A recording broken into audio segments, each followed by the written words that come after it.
सामाजिक हित के साथ सामंजस्य तथा व्यक्तिगत स्वार्थ पर सामाजिक हित की प्रधानता होती है। यह जीवन के समस्त पहलुओं पर व्यापक रूप से दृष्टिपात करती है। यह विवेकपूर्ण इच्छा है।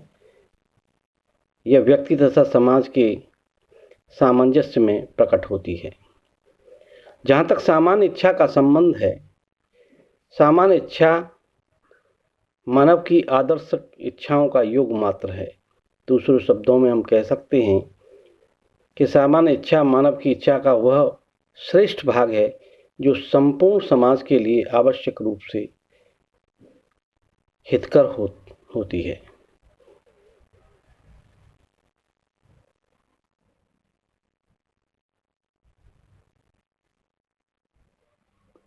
सामान्य इच्छा की परिभाषा एक समाज के सदस्यों की आदर्श इच्छाओं के योग अथवा इससे भी अधिक उत्तम शब्दों में उनके एकीकरण के रूप में की जा सकती है।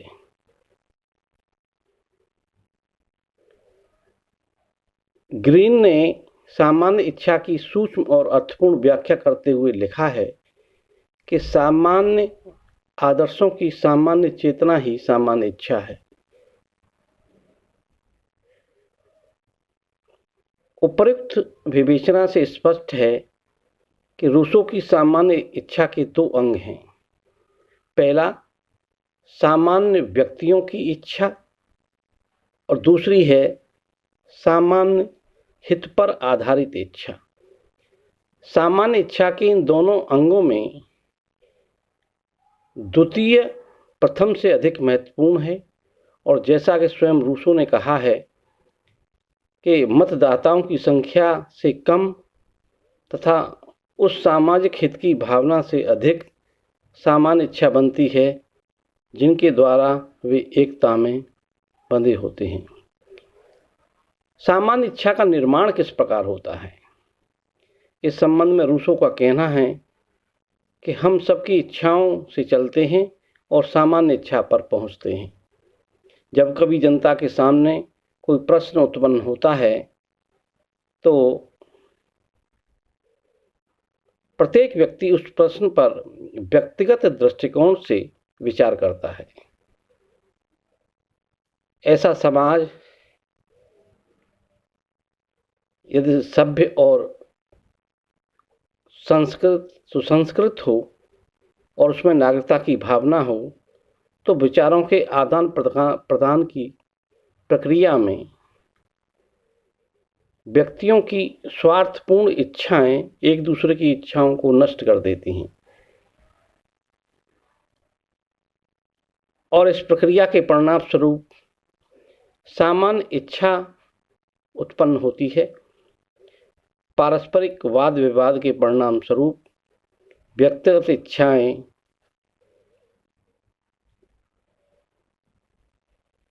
परिष्कृत हो जाती हैं या नष्ट हो जाती हैं और उनकी इच्छा का सर्वोत्तम रूप प्रकट होता है जिसे हम सामान्य इच्छा के नाम से जानते हैं।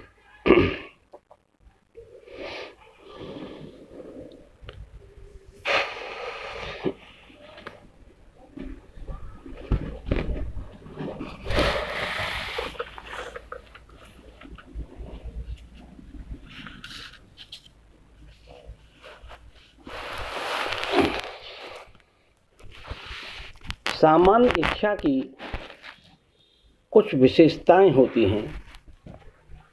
पहली उसकी विशेषता है कि सामान्य इच्छा का एक विशेष गुण यह है कि वह अखंड होती है। यद्यपि सामान्य इच्छा की एकता में विभिन्नता भी होती है किंतु विवेक युक्त और बुद्धिजन्य होने के कारण उसमें किसी प्रकार का आत्मविरोध नहीं होता। नंबर दूसरा, सामान्य इच्छा का दूसरा लक्षण है कि उसे किन्हीं व्यक्तियों में हस्तांतरित नहीं किया जा सकता है। इसी आधार पर रूसो कहता है कि सामान्य इच्छा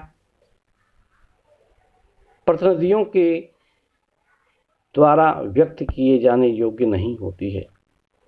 रूसो प्रत्यक्ष प्रजातंत्र का समर्थक था, किंतु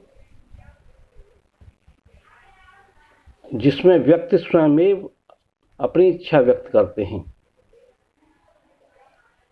तीसरी विशेषता है अविभाज्यता।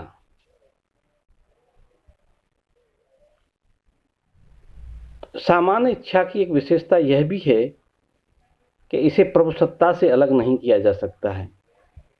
प्रभुसत्ता सामान्य इच्छा में ही निहित होती है और वह इसका प्राण होती है। अगली जो विशेषता है वो है कि सामान्य इच्छा का एक लक्षण इसकी सर्वोच्चता एवं निरंकुश होना है। इस पर दैवीय, प्राकृतिक या पारंपरिक नियमों का कोई प्रतिबंध नहीं होता है।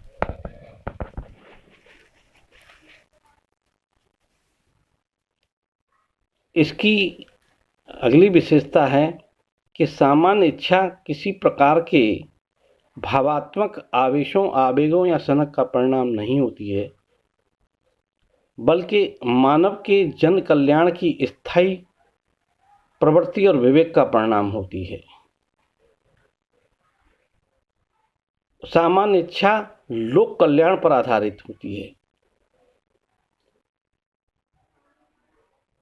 सामान्य इच्छा विवेक पर आधारित और औचित्यपूर्ण इच्छा होती है। सामान्य इच्छा सदैव ही न्याय संगत होती है, क्योंकि जनता की वाणी ही वास्तव में ईश्वर की वाणी होती है। यह संभव है कि सामान्य इच्छा के अंतर्गत की गई सामान्य हित की कल्पना गलत हो, किंतु यह व्यक्तिगत स्वार्थ से भ्रष्ट नहीं होती है। तभी रूसो ने कहा है कि यह विवेकपूर्ण तथा न्याय संगत होती है, क्योंकि वास्तव में जनता की आवाज़ ही ईश्वर की आवाज़ होती है।